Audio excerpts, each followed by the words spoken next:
Good morning, Kevin. Good morning, Sid. Good to see you. So, 8 a.m. in Colorado, I'm guessing you've already been out on the ranch and had a few cups of coffee by now.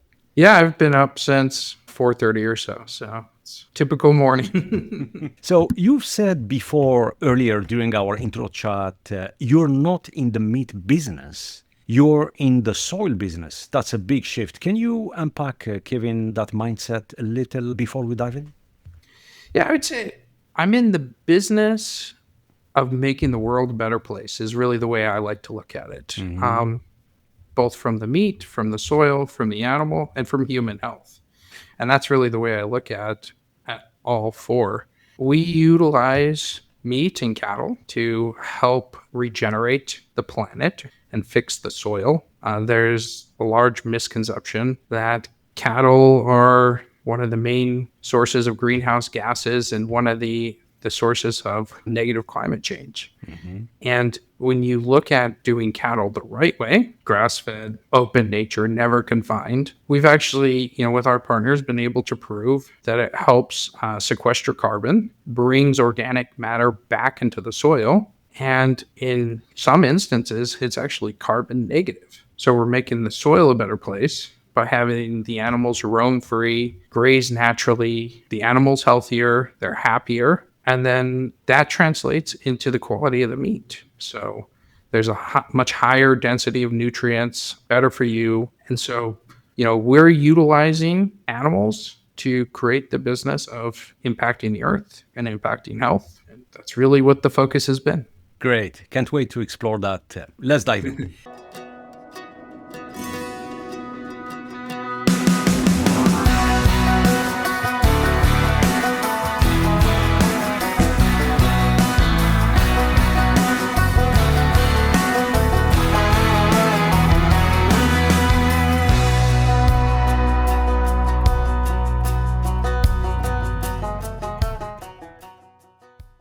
The following is a conversation with Kevin Pallaoro, CEO of Teton Waters Ranch, a pioneer in regenerative ranching and ethical meat systems. Kevin is part of a growing movement of food leaders challenging not just what we eat, but how it grows, raised, and sold to us. In a world flooded with greenwashed labels and engineered shortcuts, he's pushing for something deeper. Transparency, soil health, and food that actually sustains us, physically and ethically. This is Pre-Zero Sports Talk Podcast, and I'm your host, Sid Bensalah. Today, we examine the future of food, the truth about climate change, performance nutrition, and why the conservation around meat need a major overhaul, believe it or not. This episode is about asking tougher questions and refusing to accept easy answers. Kevin, welcome to the show. Thank you, Sid. What was like growing up, Kevin, on a cattle ranch in Colorado? It was tiring. That's the simplest way to put it. Growing up on a cattle ranch, we grew up not on a massive scale, but it was about 600-acre ranch, and we had call it about 150 head. And the main thing I always remember is, everybody, when I was in school, everybody was so excited for the summer. They're like, oh, we're going on vacation. We're doing holiday. We're doing this. They're like, what are you doing? You're like, I'm working. I'm going to spend the summer on a tractor, growing hay, baling hay, getting ready and storing up feed for the winters and the cold winters. And when it was winter time, we were up early feeding the cattle and those kinds of things. And one of my funniest memories was I was in probably like 8th grade, and I always got up at call it 5 a.m. to go, feed the animals, get everything ready.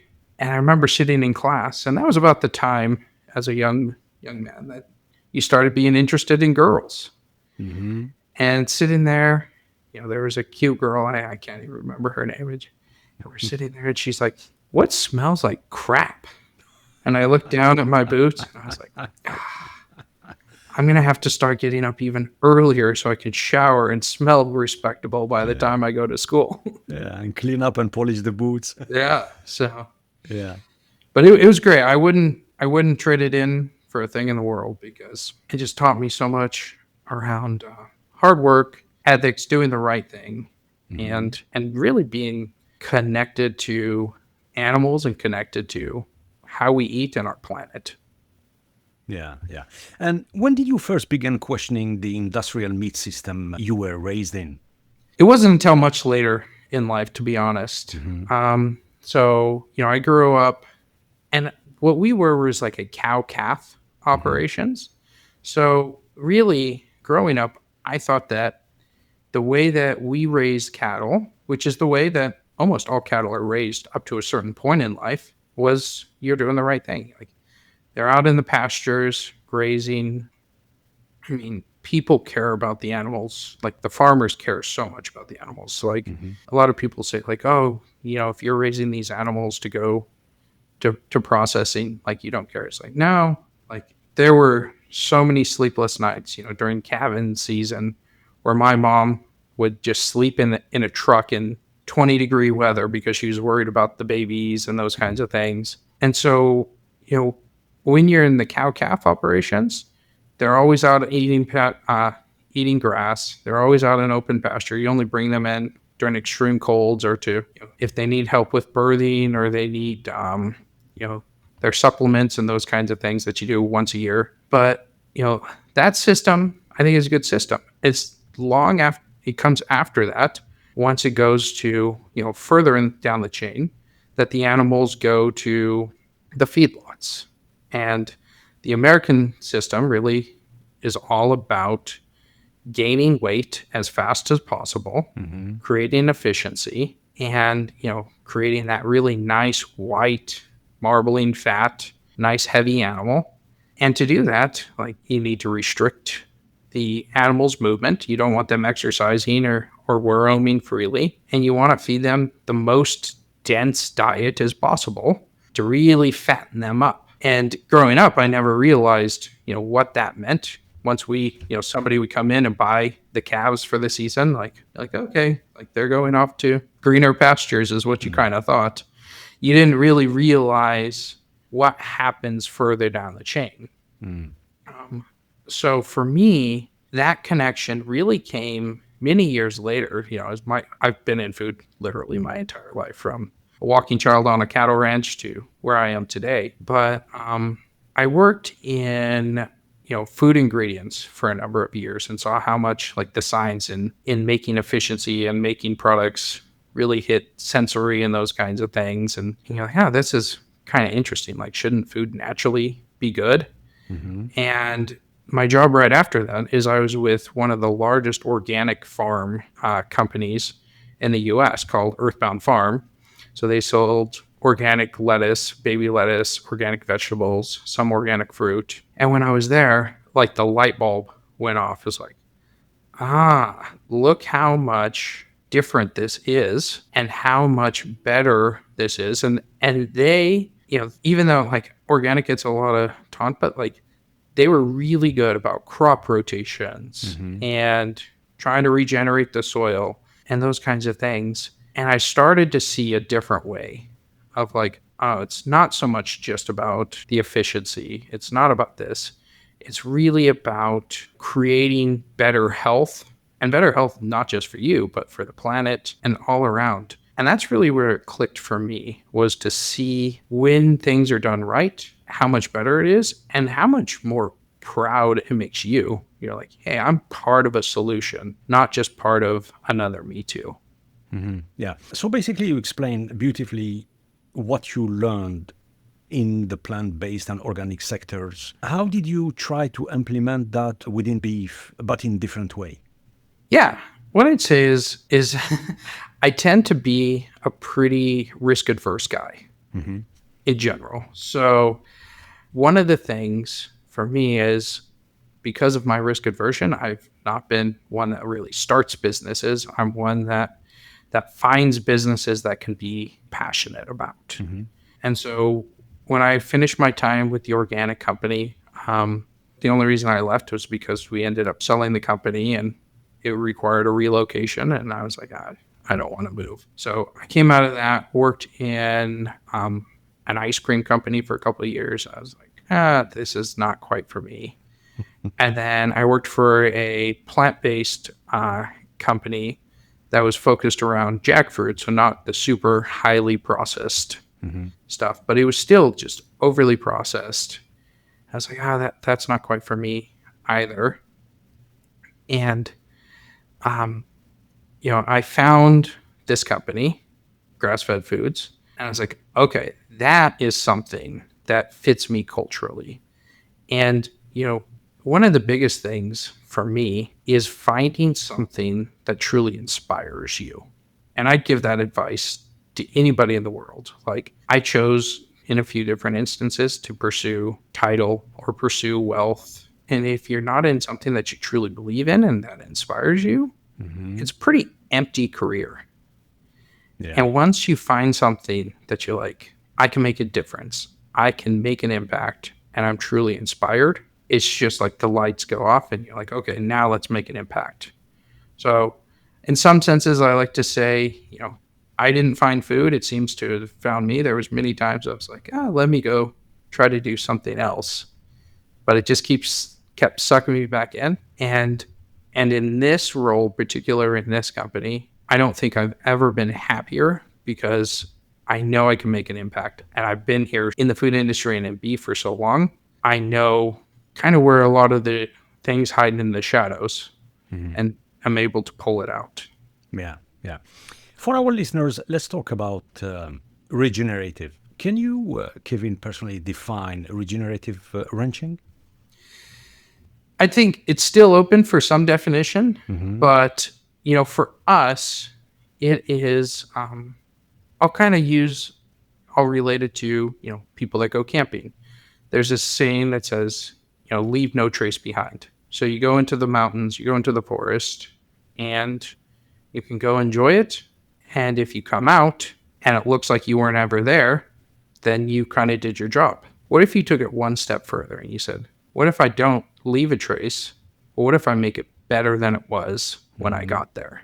So maybe you go camping and you go on hikes, and as you walk around, you pick up trash. You're making it better. And so regenerative to me is, how can you make the planet better?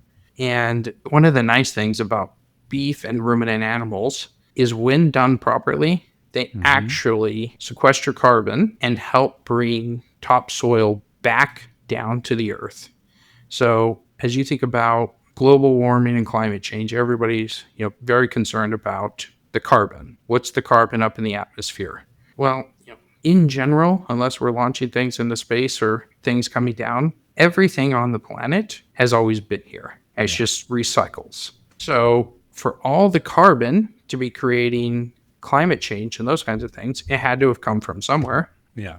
And it's from us burning fossil fuels, cutting down trees, those kinds of things. So, all those were down in the ground, and now they're up in the atmosphere. So to bring the carbon levels back down, you have to take it out of the atmosphere and put it back down into the ground. Right. You can do that. The primary way of doing that is photosynthesis. So utilizing plant life to bring the carbon back and put it in. And with grass-fed cattle, if you do it right through what you call intensive rotational grazing, so you let the grass grow really tall, open it up, let the cattle go in there, eat it intensively for a couple days, but not get too low or barren ground. Let them drop their waste along, naturally fertilize, create fungi, those kinds of things. It helps that growing process. And with a number of our partner ranches, I was on one earlier this year. When they took over the ranch, they had about half an inch of nutrient-rich carbon topsoil. They've been at this for about 10 years. They're a fully organic, regenerative farm, and they're up to 9 inches in 10 years. So that is a ton of carbon, and the land is just beautiful and lush. And so to me, that's regenerative farming, is being able to do the right practices to bring the carbon back down into the soil and help get it out of the atmosphere. And when done right, I think it's really, really a beautiful thing to see how happy the animals are, how happy the land is. And like I said, we've also tested the meat and the different vitamins and minerals coming off those animals are way higher than conventional beef. Yeah, yeah. No, thanks for the explanation. Looks like it's more than, when we talk about regenerative farming or ranching, it's more than organic or grass fed. Correct. It's a whole system. And I think, I was in organic for a long time, and I think organic can be great. I think organic is one aspect of regenerative, but, there's a lot of people that, you can do organic, but still monocrop. That's not going to regenerate the land. So you have to have good, healthy crop rotations. You still need to not till the soil. You still need to not pour different additives into the soil. So like you can do organic and still use, organic compounds that help, keep the weeds down and those kinds of things. So I'm a strong believer in organic. Like whenever given the choice, like between organic and conventional, I'll always choose organic over conventional. And grass fed's the same thing. Like grass fed is a very loosely, so actually I'll rewind just a second. So organic is not a loosely defined term. So there's some misconception out there that like a lot of people think of Can you explain some of the misconceptions? Yeah. So, in the terms of greenwashing, one of the biggest terms that you should look out for is the term natural. Like there is no food definition of natural. So pretty much anybody can slap natural on the package and say that they did one or two things different, but there is no definition. Yeah. And I think there was so much greenwashing done with the term natural that people lost faith a little bit. And organic, while it's not perfect, it is strictly defined. So the USDA, United States Department of Agriculture, has very strict guidelines on what is organic. And that, I can say I could talk about produce and I can talk about beef because those are my two experiences. But, like in produce, for something to be certified organic, it has to be grown on land that you prove you did not apply any synthetic pesticides or herbicides or synthetic compounds to the land for 3 years. So if you put on Roundup, before you could ever call anything organic coming off that land, it has to rest for 3 years. And rest means you just don't call it organic. You can grow other things on it, but you just can't call it organic. So it's very strict, and it's hard for a lot of people to make that transition because go ahead. Yeah, sorry, Kevin. Just for the listeners, when you say you have to hold for 3 years to give time, just to simplify it, for the soil to heal? So you have for 3 years to give time for the synthetic compounds to essentially dissipate from the soil. So that 3-year window is what they call a transition period. Transition, yeah. Yep. So you have that 3-year transition period. And then after that, you can start calling things organic coming off that land. But you have to prove it. Yeah. And in the case of beef, you pretty much just have to make sure that the animal is grazing on certified organic land. So you could have a nice grass-fed animal, but if it's on transition land, it's not going to be considered certified organic. So it always has to eat organic food. It always has to, never be treated with any synthetic compounds, those kinds of things. I think, there are some really, really great products out there that are not fully organic, but that check the boxes. Yeah. And from a practical standpoint, let's say, you want to do or take all the steps to make sure that the soil is clean at some point. Do you need to replace a layer of soil, or do you just leave it for 3 years and then all the synthetic chemical stuff will disappear? Or? It depends, I'd say. I think what I've seen, and I am by far not the expert in this, but to really have the land be healthy, purely letting it set is probably not the best thing for it. You need to kind of hit a reset button a little bit. So, some of the good regenerative farmers that I've seen, when they decide to make a transition, they'll clean it up, do what that one final disc, which a disc is to tear up the land, kind of fold the soil, and they'll help sow in like fungi. So, fungus that goes down into the soil that helps regenerate it.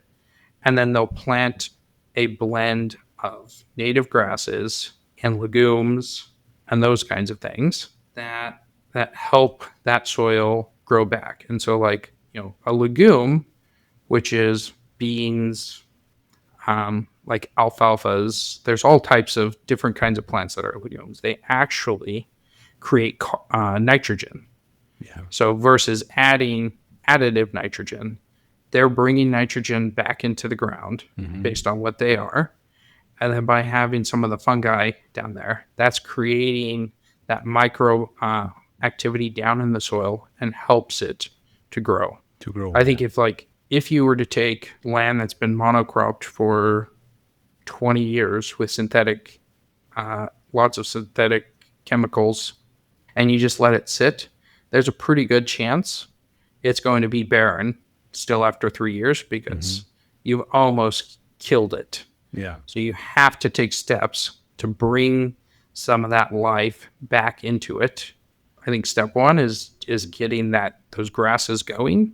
And then step two that we saw is bringing ruminant animals that just come and help maintain that naturally. Like they're dropping their fertilizer, they're keeping the grasses at an optimal level. Like, if you let the grass grow and nothing ever takes it down, then it'll just stop its growth cycle and just sit there. You want it to grow, bring it back down naturally, and then let it start growing again. Yeah. Right. Fascinating.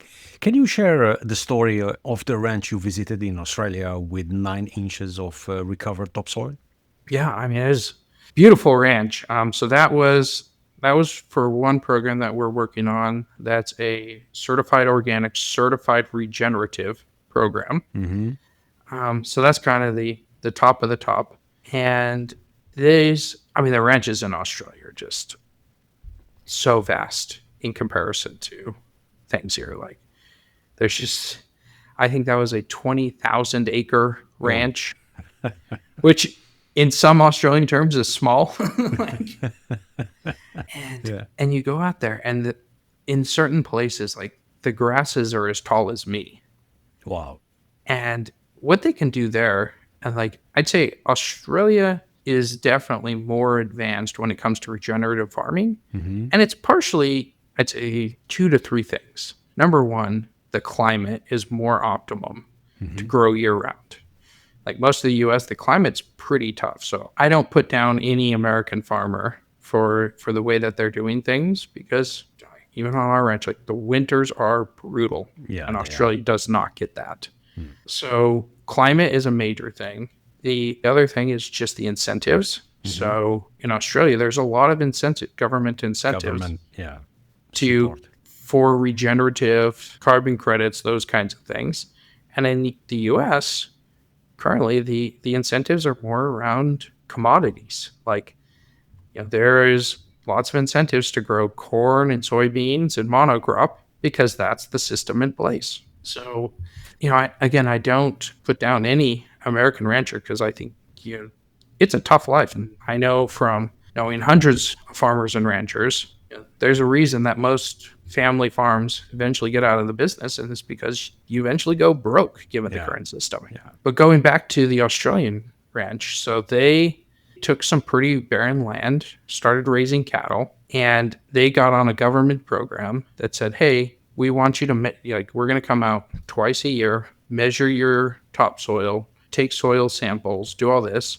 And, depending on what you do, you can get carbon credits. And so they really were trying to do it to help supplement their income through carbon credits. And they just went all the way. They're like, well, if we're going to do this, like, let's go all in. Let's do regenerative. Let's do organic. Let's go all the way in. And they tried to learn everything they could. And over those 10 years, like I said, they went from half an inch of topsoil to 9 inches of topsoil. And as we were sitting there having a cup of coffee, and I was like, well, did it work? Like, how were the carbon credits?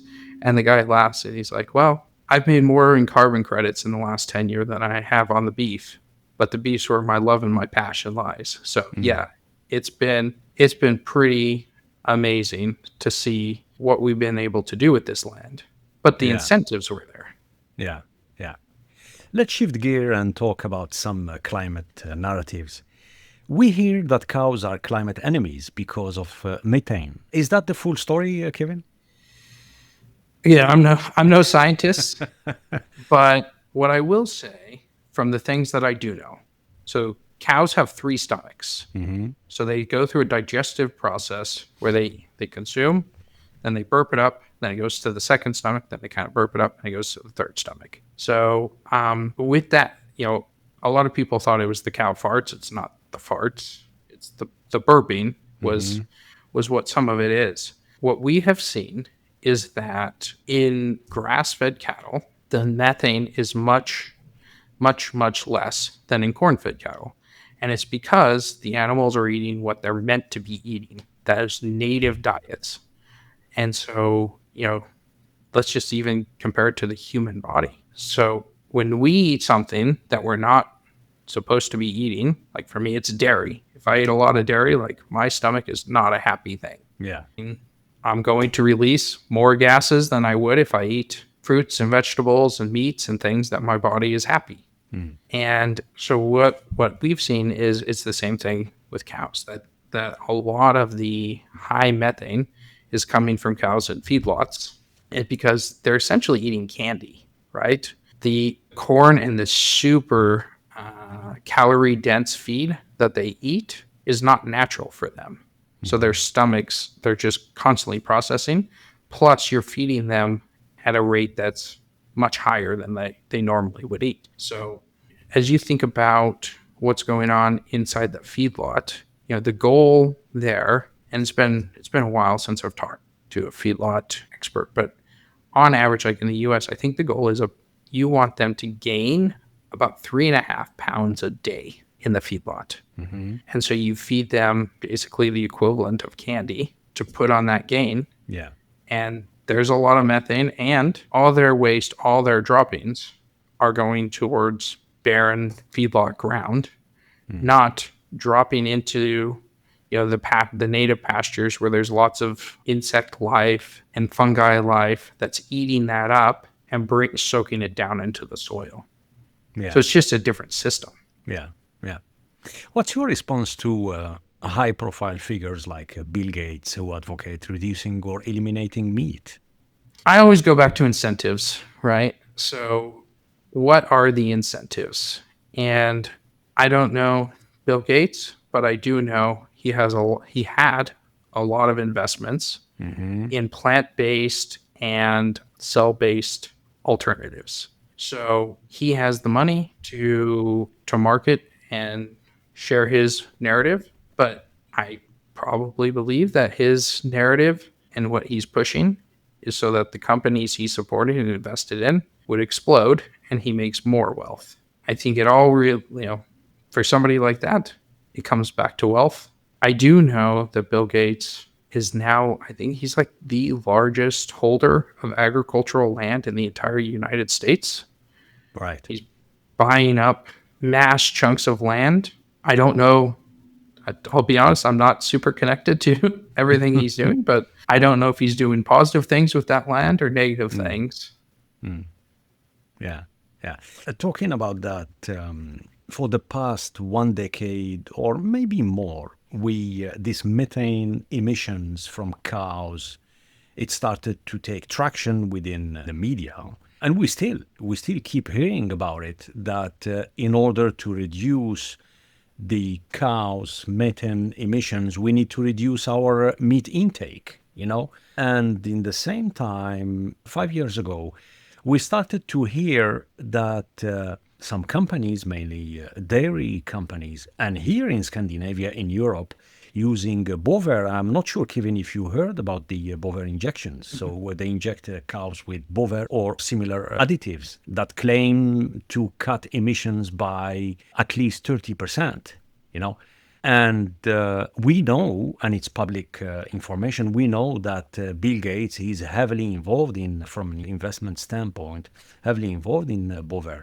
But what we don't know is, okay, cutting emissions, maybe it's good, maybe it's not, you know. But what we don't know is the long-term effect on meat and milk quality. Correct. Call me old school, but I'm not a fan of using technology to inject things with things that you don't know all the implications. And, I'm a fan of being smarter about things, but I think as humans we tend to think of technology as a fix-all sometimes. We think that it can, if we do this, then it fixes that. And we're not advanced enough to know all the long-term implications of things. You still get the debates of, are eggs good for you? Are eggs bad for you? Like, we don't know a lot of things.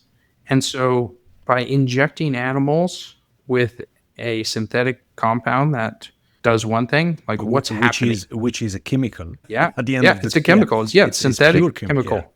Yeah. Pure chemical. Like, how's it affecting their reproductive system? How's it affecting the quality of the meat, the quality of the milk, the quality of the animal? Like, how does that animal feel? So I'm not a fan of things like that. One thing I have seen that's like similar to that I think is pretty interesting is there's some people out there that are creating like a pellet out of seaweed that washes up, and the seaweed acts as like almost like a natural stomach calming thing. And so they help, they'll take like these pellets and in the grass-fed pens, or the not the pens, like the pastures. So you typically put the animals in, like, call it 10 acres at a time, leave them for a week, move them on, and they'll move around and put an additive that allows the animals to go eat the seaweed compound. And it supposedly is reducing the methane by 30 to 50% as well. Okay. I'm much more of a fan of an animal eating something that it seems attractive to it than an injection. So Yeah. I like smart solutions in general. Like, that's part of the reason I always tend to try to choose organic, because an animal injected with that would not be considered organic. And so Yeah. that's kind of my thought process on it. Like I said, I'm a simple man. Yeah, me too. It sound when basically you read or you hear all these kind of breakthroughs. For me, it's not true innovation. It's just chemical masking, like you were explaining earlier about soil. Yeah, exactly.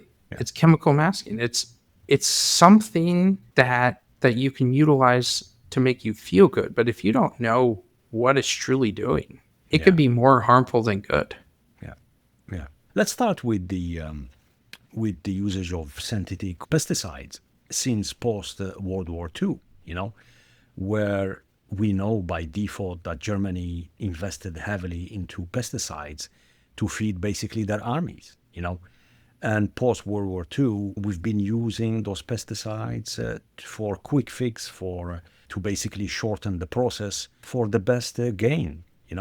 And for the sake of scaling, and God knows how the farming industry, for a farmer, it's hard work. Like you explained, you've been raised on a ranch, and it's hard work. You wake up early, and it's a non-stop work, And most of the time, sometimes you sacrifice weekends, holidays, or being with your friends. It's a hard work. But then when you have all these big companies, food companies investing, acquiring lands, farmlands, and investing heavily, and they want to basically see a return of their investment. Correct. And it's straightforward. It's quite clear to everyone, without complicating the issue, that using chemical synthetic products is the way to go.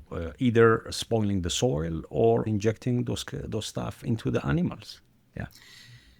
Yeah, as you said, the return on investment. I think that's kind of where my head goes. is, again, you come back to the incentives. And these companies are always looking for a return on investment. And the farmers, they have to have a return on investment. Like when we've talked to, even my family that operates the ranch on a day-to-day basis of doing regenerative, they're like, that transition period, we go broke. So Yeah. pretty tough.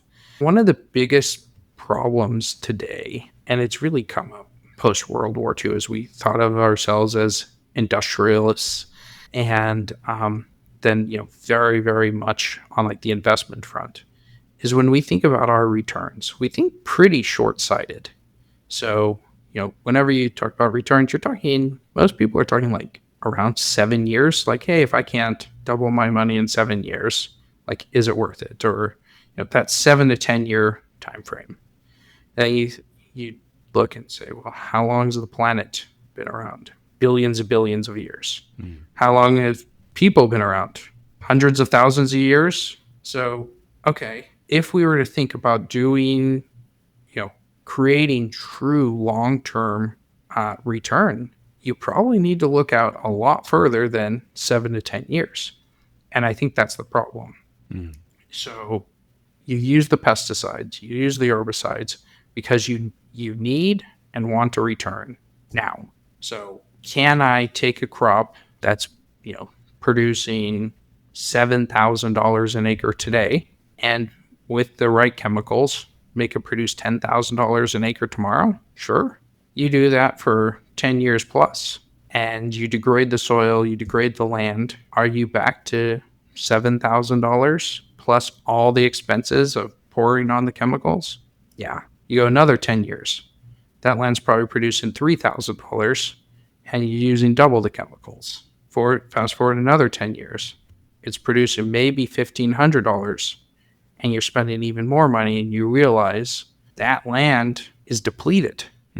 Had you gone back and said, I'm content with my $7,000, and maybe for the next couple of years, I'll take $6,000, but then you don't have to spend the money on the chemicals, and it stays healthy, and the soil maintains, will it produce $7,000 for the next 30 years, and you don't have to spend anything? Yeah. I think we're just looking at the wrong time horizons. Yeah. Let's talk about the cost, the meat cost. And before I start, you explain the regenerative farming in Australia and how impressed you were while visiting Australia. My experience while traveling, because I love meat. I'm a meat lover and I cannot hide it. Me too. And I will not hide it, for whatever reason. And we eat meat basically, not only beef, but fish, poultry. When it's hunting season, of course, we love that as well. Yeah. But while traveling, one thing I do all the time is to go to a butcher or supermarket and see the variety of meat, the quality and things. And I can tell you, Kevin, even here in Sweden, a couple of years ago, I think 3 or 4 years ago, we had Costco that opened in Stockholm. And I must say, the beef quality is really good. But then you have the local one, the Swedish meat, you have grass-fed meat, you have the American one, And the one imported from United States, slightly expensive. I tried it, good quality, I must say, versus the grass-fed local meat from Sweden. Not sure if it's to do with the brand, to do with the flag, the American flag. And talking about cost, Kevin, for our listeners, why does grass-fed, regeneratively raised beef cost more? Simply put, it costs more because of time. So time is money. And when you raise a grass-fed, regeneratively raised animal, it takes a lot longer for that animal to come up to a proper weight that's ready for it to go to butcher. So, in the typical feedlot, you're going to have an animal that's somewhere between 2 to 2.5 years old by the time it gets processed. And I mean, you can send a grass-fed animal at that same time window, and if there's, the right nutrients and those kinds of things, it can get there. But it's walking a lot more. It's roaming around, so it's getting more exercise. It's not eating such a calorie-dense diet, so it can't put on that weight near as fast. And it takes a ton of work. So like regeneratively raised, we talk about the intensive grazing, which means you put them in, call it 10 acres that's really grown, let them just eat for a week or two, and then you move them. And so like on that, the Regenerative Ranch in Australia, even though they had 20,000 acres, like most of it sits and rests for 70 to 90 days between grazings. So if you think like, all right, every week or two, I got to go move them. I have to have, this 20,000 acres split off into, I think they said they had, it's like 120 different paddocks or lots. And so you got to go out, you're constantly checking on them, moving them, versus in the feedlot, they stand in one place twice a day. Truck comes and just dumps feed down in some troughs. And on that, Kevin, just for the listeners, now moving them, you need the manpower, it's time, it's not a small feat, it's a.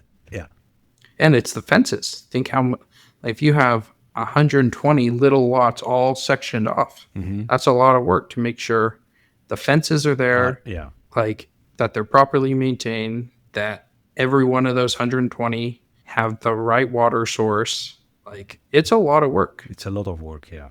And logistic as well. Yeah. Mm-hmm. It's a completely different system. I think that is part of it. Just the cost of the feed. Land is very, very expensive around the globe. So if you just think about if you can have this land do something other than maintain cattle, you probably would get a higher return. So you're building in the cost of the land, cost of maintaining the land, versus again, one big chunk that's holding thousands and thousands of heads in a feedlot. So I think that there are some misconceptions around, well, it doesn't cost you anything to let them eat grasses. It's like, no, it costs the time, the money of the grasses themselves, the land costs. And yes, do I have to go buy these grasses externally, like corn? No. Yeah. But could I be doing something else on that land that gets me a return immediately? Probably. Yeah. And what's your strategy at Teton to make it accessible without compromising quality? Yeah, so our strategy really it's about convenience. So when Teton first came up as a company, we were really focused on the steaks and the high-end cuts of beef.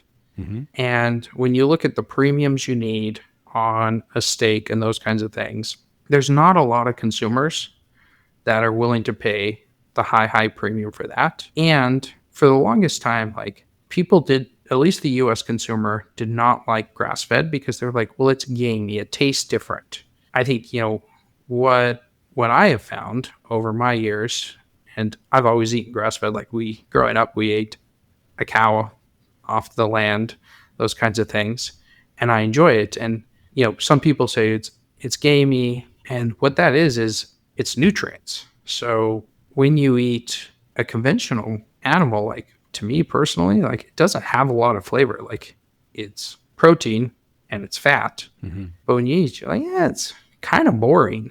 And that gaminess or that, stronger flavor, that's nutrients, that's carotenes, that's variety of diet that you're eating. Yeah. Some people don't like that. And so with Teton, what we've done is, try to help introduce people to grass-fed in a super easy, convenient way. And now that that's really taken off, like we're exploring more into the ground beefs, the steaks again, those kinds of things. But we wanted that entry point. So our products are primarily hot dogs and sausages. So seasonings, those kinds of things. That allows us to utilize animals that have lived a full life, not necessarily being butchered just for the steak quality, like a younger animal, but allowing animals that have lived full, healthy lives, but may not be the greatest for steak. They can go into hot dogs, burgers, sausages, those kinds of things, creating delicious products that give you the nutritional benefits.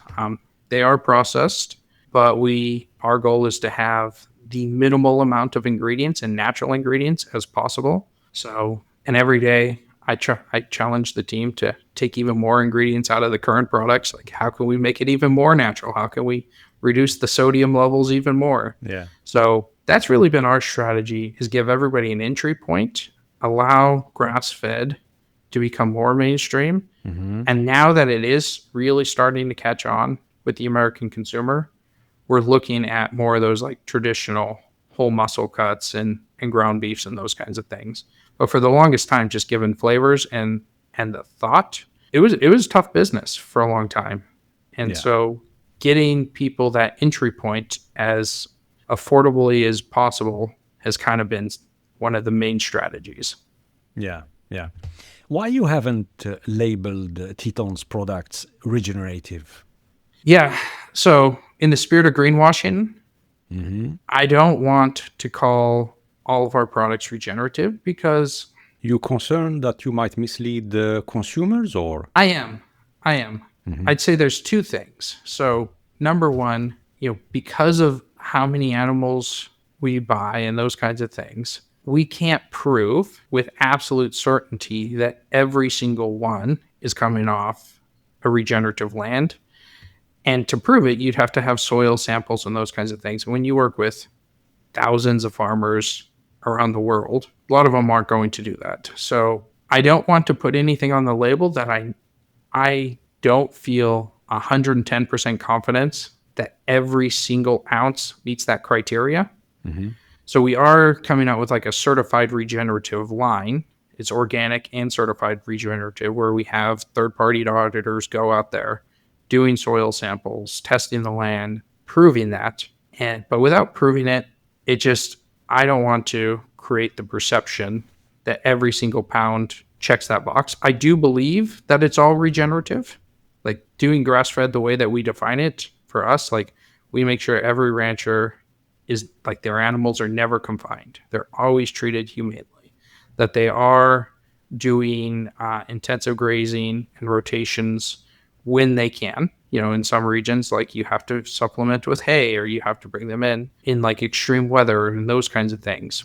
But I don't know, if they've been able to prove what's going on with the land, and they don't have the resources for it. So that's reason number one. Reason number two is that at least today, most consumers don't understand regenerative. So I was at a conference a couple months ago for basically meat producers, and they asked a number of consumers, like I think they did like video interviews of, call it 30 consumers. They asked them tons of questions, but one of them was like, do you support regenerative beef? And every single answer was negative because nobody understood it. They're like, what does that mean? Does it mean that like you can cut off a leg and it grows it back? Or, you think of like regenerating animal parts. And out of all 30, like every single one, they misunderstood it. Yeah. So what we've Because been of lack of awareness, lack of... Yeah, I think it's just lack of awareness. Or we made it complicated to grasp, to understand? I think it's super early stages is what it is. I think we're in really, really early stages. And, when people don't know, like they're taking the word regenerative, which means to regenerate, and they're taking it quite literally, like you're regenerating parts on an animal, which is not the case at all. Yeah, it's not. So what we've tried to do is on our labeling, we talk about land stewardship and how we try to improve the health of the planet, but we've been very conscious not to use the words regenerative yet. Just because of the consumer perception, like if it could be taken negative. And B, I don't want to call out the words regenerative because I don't want to give the perception that I'm claiming it's certified regenerative when I'm not there yet. Yeah. Am I working there? Yes. Yeah. But my number one value as an individual and the thing I've pushed through with the company is truth. And if I don't feel like something labeling and the perception is 100% truthful, I don't want to do it. Yeah. No, it's clear. You don't want to mislead the consumer, but in the same time, you want to explain the entire process, your strategy, And you told me earlier, Kevin, from a leadership standpoint, you are not there to lead with a title, but you lead based on purpose, based on impact. And on that, how do you lead with integrity in an industry full of marketing spin? Must be Just yeah, it's overwhelming. frustrating. Yeah. I would say it's frustrating. So the best thing I've done for our company, honestly, is we sat down as a team and we really clearly defined mission and values as a company. And I'm a very much a values driven guy, as I've said before. Like maybe it was just whipped into me as a young kid on the farm, but like having strong values means everything to me. And so when I set with the team the mission and values, we set them so it's absolutely clear what we stand for. And we had a couple of weeks ago somebody new come to the team and they're like, "Hey, did you know we could save quite a bit of money if we started adding this starch to our products?" And I was like, I don't care. Like, is the beef industry super challenging right now and costs are extremely high and we're not making much? Yes. Am I going to forego on my values and add things that I'm not proud of on the label just to make more money? No, that's not what I stand for. So I think being super values driven has been good. I mean, it's challenging because we obviously don't make as much money as many other companies.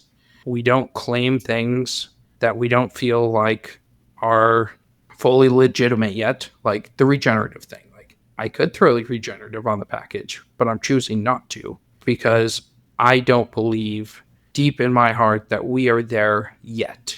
Are we working there and we're pushing the ranchers in the right direction and we're trying to help everybody get to the right place? Yes. But I'm not going to fill the consumers full of fluff that we're already there. And that's where I get frustrated is in the industry.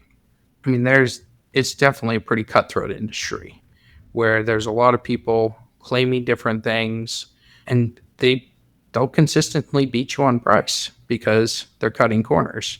The one that's the most frustrating to me is one of the largest grass-fed programs in the US is they're feeding grass pellets to the cattle in feedlots. So is it grass-fed? And by definition, is grass-fed not eating grains and cereals? Yes, it is grass-fed. Is it eating a diverse diet? No. Is it moving and roaming naturally and improving the land? No. In my mind, is it grass-fed? No. Yeah. It's not. It's a conventional animal eating a grass compound. And so I do get frustrated because like we'll go in and work on trying to win accounts and win consumers. And they're like, well, you're expensive. You're just like, well, sometimes that's the cost of doing things the right way. And we don't win a lot of business, but I do know we're doing the right thing. Yeah. And the benefits are beyond. But Kevin, you the CEO of Teton Waters Ranch. What red lines do you refuse to cross? Refuse to cross. So if it breaks my values, I refuse to cross it. I will not lie. Like, I think that one was beat into me as a child. And if it damages human health, if it damages the quality of the life of the animal, and if it consciously is damaging the planet, we're not going to do that. I'll tell you, like, we work hard, but I sleep like a baby every night because my conscience is clean. Yeah. And one thing that I've always kind of lived by is like, don't ever do something that if it makes it on the front page of a newspaper, you're not proud of it being on there. So that's kind of one of the guiding compasses. And so as we think about lines that we won't cross, like I won't add unnecessary additives or ingredients into our products for costs. I will not accept an animal that has been confined for a high majority of its life. Like that's not okay. I will always try to push to take more and more ingredients out to improve the quality of that product and improve the health benefits of that product. And so I'm not giving you specifics of the lines I won't cross, but I will say the values drive a lot of it. Yeah, clear. Earlier, I said I'm a meat lover, and the reason is because of my industry. I've been in the sports industry as an athlete, as an Olympic coach, you name it. And I can tell you, based on my experience, when it comes to performance and top protein quality, when it comes to protein, there is nothing can beat best good quality meat. No supplements, no protein powders. In your opinion, Kevin, what does today's athlete or health conscious consumer get wrong about protein? Yeah, I think the number one misconception is that all proteins treated equally. And so, Yeah, right. people are saying, like, right now we're on a massive protein kick as consumers. Like, protein has never been stronger, which that's where it belongs. Like, you need a lot of protein to have a good lean muscle mass, to have a good nutritious body. We've been duped as consumers for a long time, thinking that like the number one tier in your diet needs to be grains and those kinds of things. So I think we're in the right direction on like you do need good healthy proteins. But the number one misconception is that all proteins are created equal. Like, I'll tell you, you eat a super processed protein powder, they're honing that down to one elemental compound and then maybe blending in vitamins and nutrients. And one thing that I've learned over the years is that for your body to absorb the right nutrients, it has to be with the right carriers.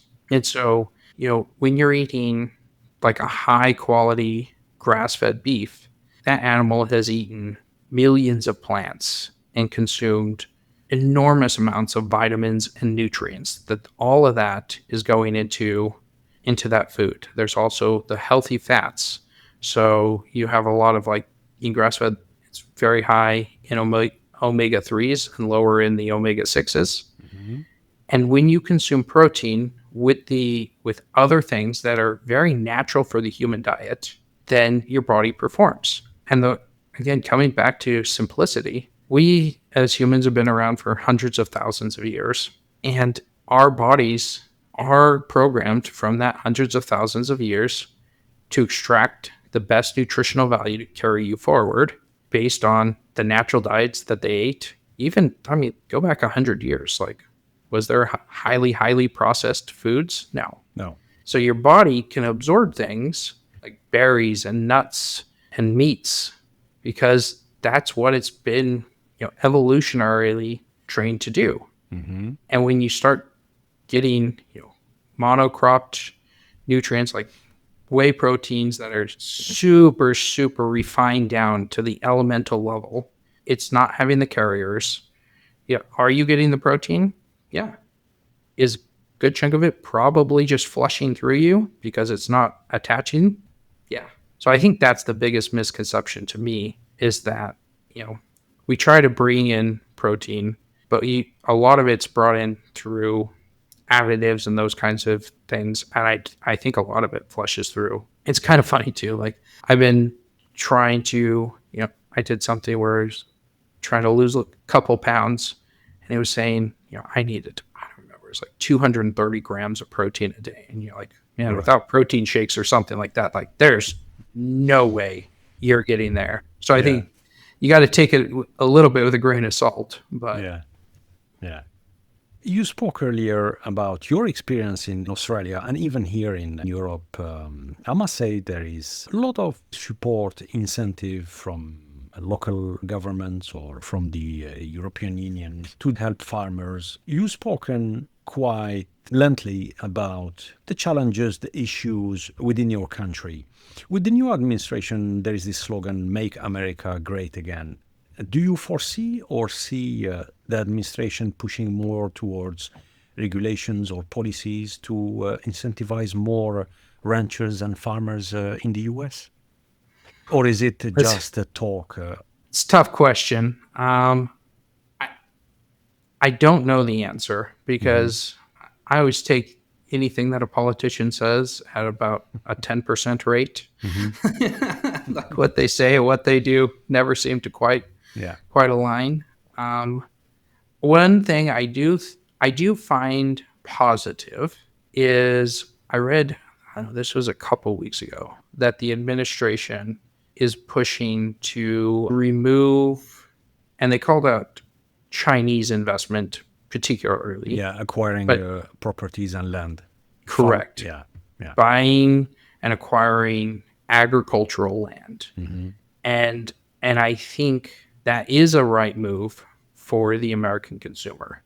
Right. Like not having particularly like extreme industrial wealth from other countries taking over your farmland, that's very, very important. So I liked that move. That's the only move that I'd say so far has given me a lot of hope. But I think consumers, those are the ones that are able to help make a change. And one thing, as I kind of reflect on where are we going long term as human beings, I think over the last 100 years, we've moved a lot of people into administrative type roles, office type roles, and a lot of people are feeling depressed, down, unconnected. And as you look towards, the boom of artificial intelligence and how a lot of these administrative roles, over time might be reduced or even eliminated, Mm-hmm.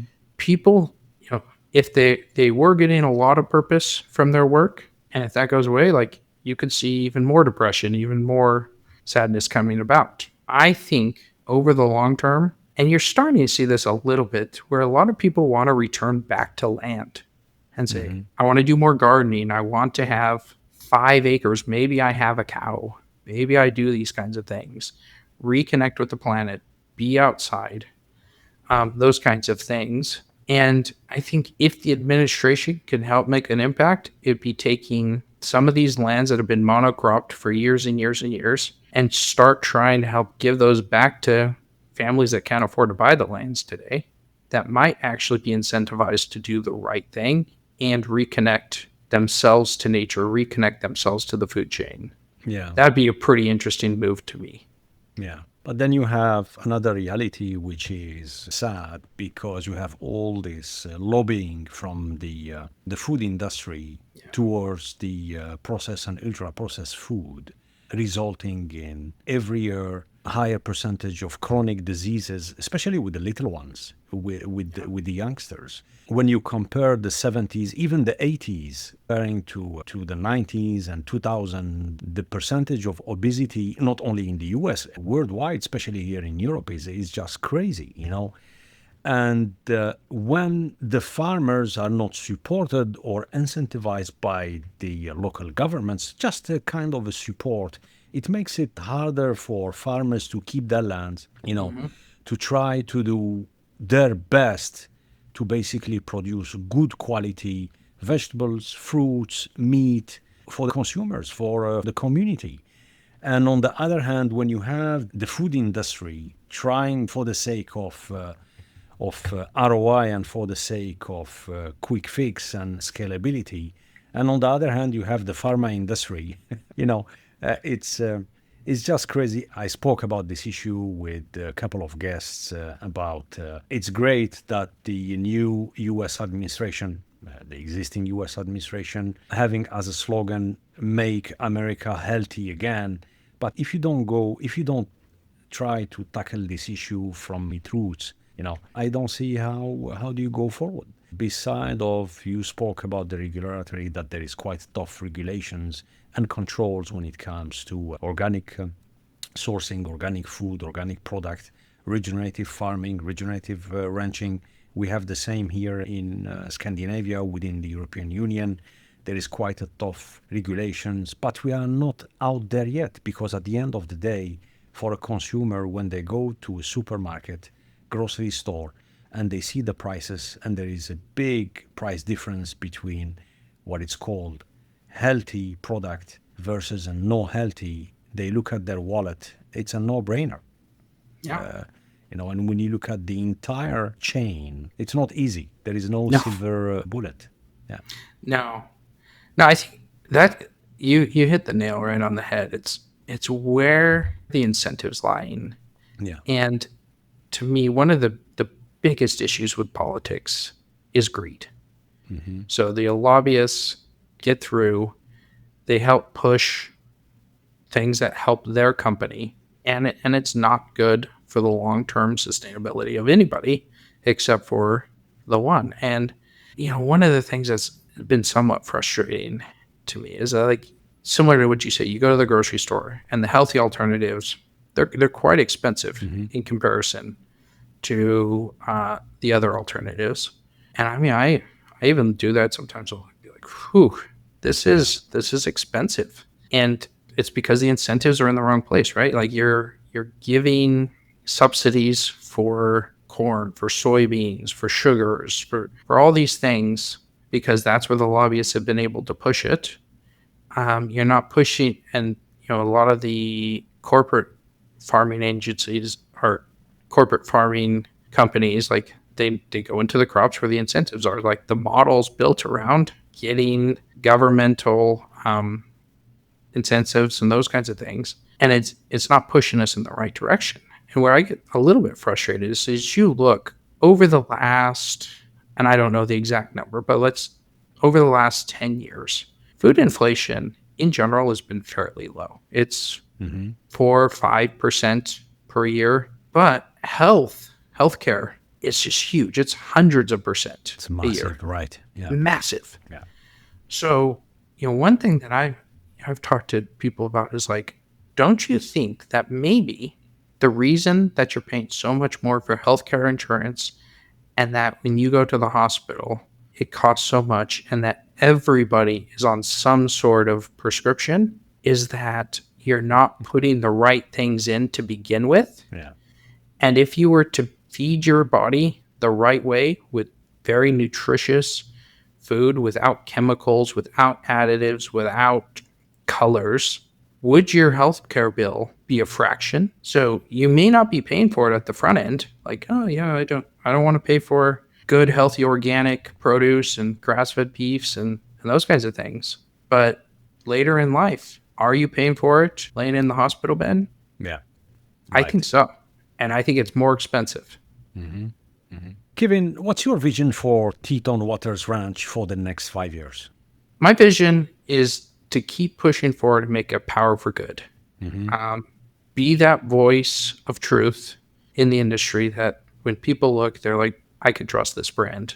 And if they see something that they think's not legitimate, they let us know. And if it isn't, we'll fix it. Like, we're definitely not perfect. But be that voice for truth. Be a power to help introduce people to grass-fed beef, to help people start their journey for the right proteins, treating the animal the right way, helping ranchers start doing more regenerative agriculture. So, one thing that we've done this year is we've come out with a new standard that all of our partners now have to sign. And it first says, I verify that I am treating my animals humanely. So treating them with absolute care, monitoring them, never abusing them, all the right things that you should do for the animal.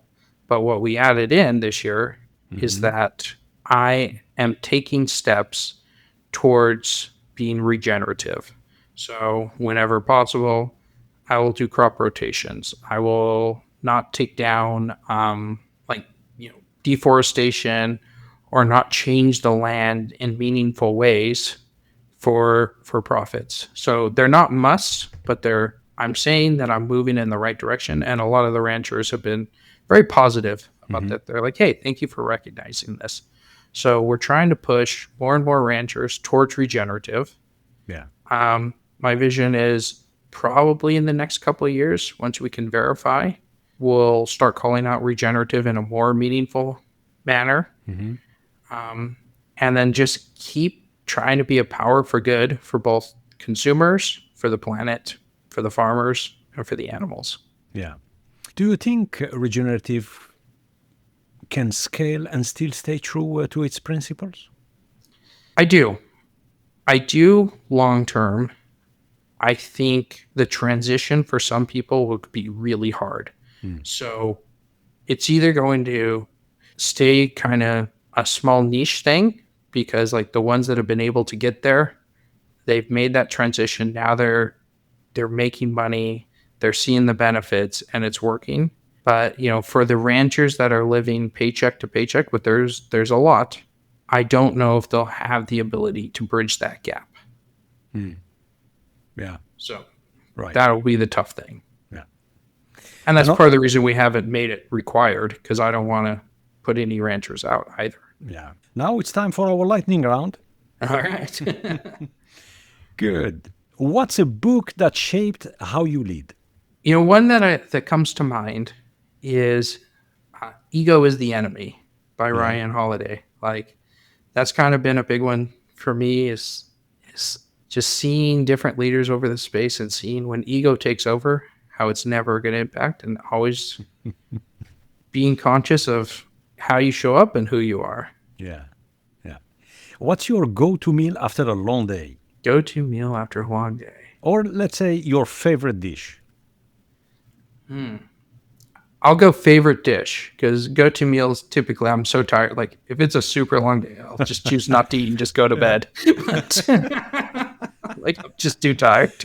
Yeah. Favorite dish, if I have the time, I love to smoke a brisket.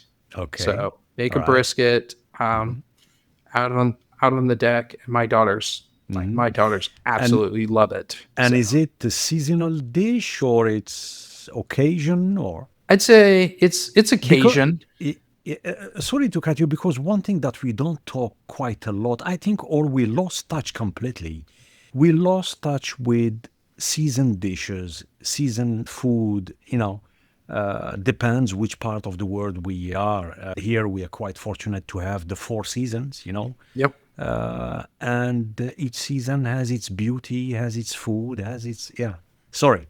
No. Yeah. No, I agree with we have lost touch, and that's due to globalization, right? Like, you can buy strawberries any time of the year. That's crazy to think, like, I can get fresh berries in the middle of December.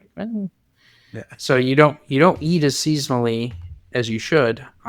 So I do agree. But yeah, the favorite meal probably in the house for us is a homemade smoked brisket, but it's a cooking experience more than anything. Like, there's all the time my younger daughter, she'll be like, "Dad, will you make us a brisket?" Like, it's like a 15-hour thing. So And that's the secret, Kevin. They will never ever forget those moments.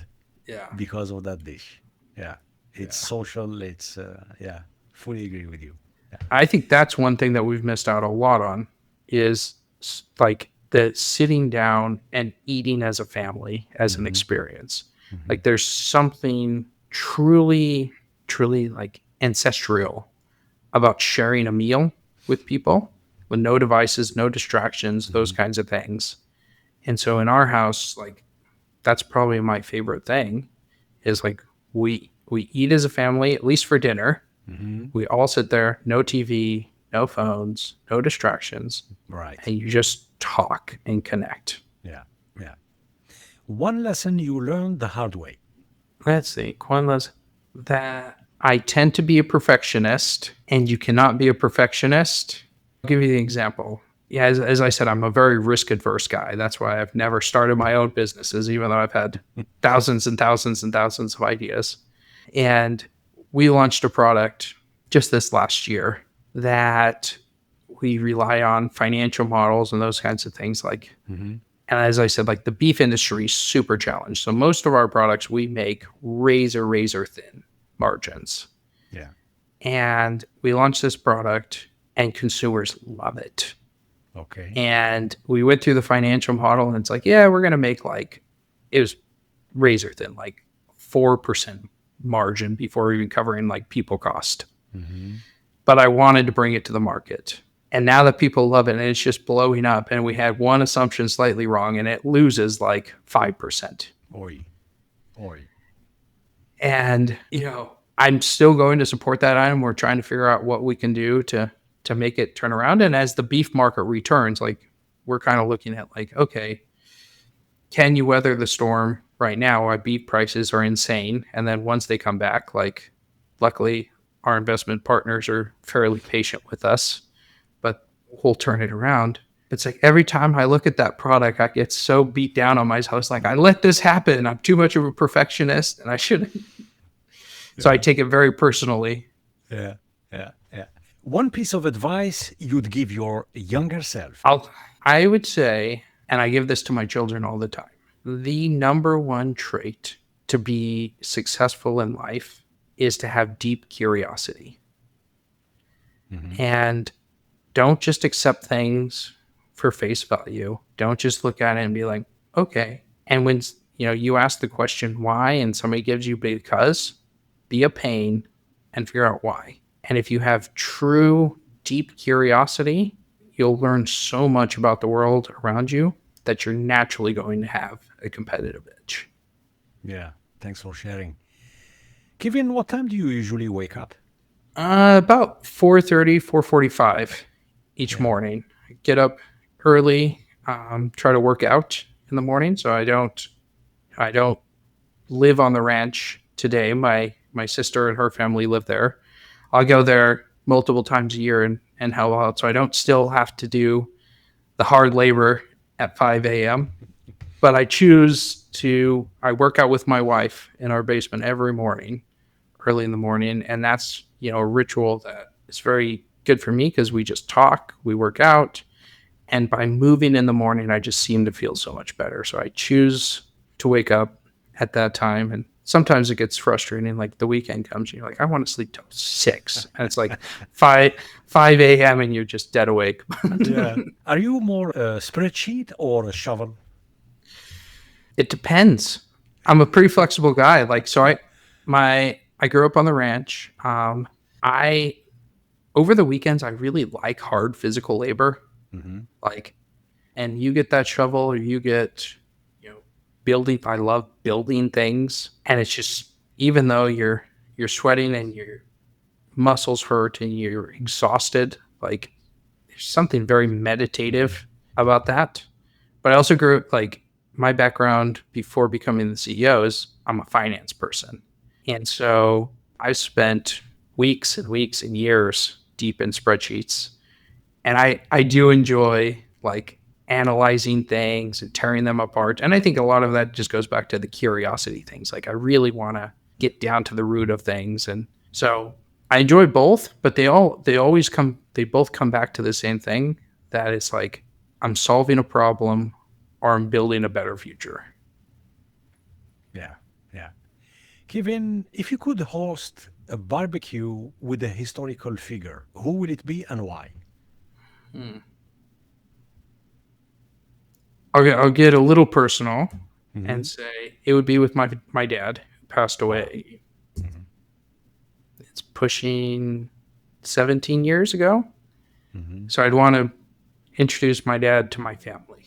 Yeah. Yeah.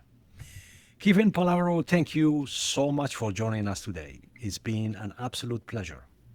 No, thank you. This was great, and I really appreciate your time. And for our listeners, I leave you with a few words from Wendell Berry, a farmer, poet, and one of America's most honest voices on food and land. He once said, "People are fed by the food industry, which pays no attention to health, and are treated by the health industry, which pays no attention to food." Let's change that. Choose real food, ask where it comes from, and demand systems that value soil, animals, and people. The decision we make to the grocery stores, to the table, and the field shape our health and our world. Choose intentionally. We want to thank you for joining our show. If you enjoyed this episode, we have more for you. You can now watch the entire episode on our YouTube and Spotify channels. While you're here, subscribe and don't forget to tap the bell. Visit prezerosportstalk.com to explore more conversations on sports, leadership, faith, performance, and innovation. From Sweden to the world. Until next time, stay curious, stay inspired, and make a difference. We'll see you soon. Take care.